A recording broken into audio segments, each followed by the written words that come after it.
Pour les membres du COSER, pas d'alternative. En attendant une nouvelle réforme de fond, le Conseil d'orientation propose aux salariés, mais aussi aux retraités, de mettre la main à la poche avec une contribution exceptionnelle d'équilibre.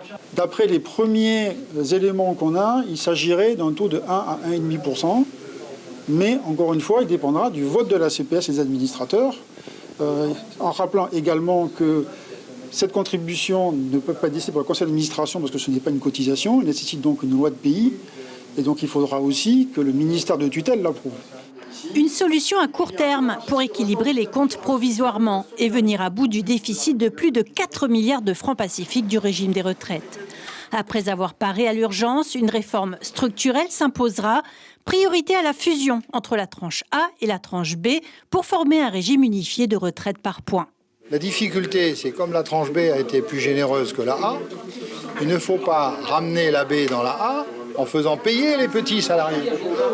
Donc, il y a toute une période dite transitoire d'ajustement de rendement, de paramètres, de comment on sert, pour arriver à une unification. Autre axe majeur de la réforme, différencier ce qui relève de la solidarité, avec la création d'un fonds de solidarité vieillesse.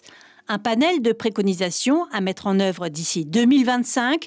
Pour le COSER, l'augmentation de l'espérance de vie et le ralentissement de la croissance ne permettent plus de perpétuer le modèle actuel. L'information en continu sur Polynésie la première, Internet et réseaux sociaux.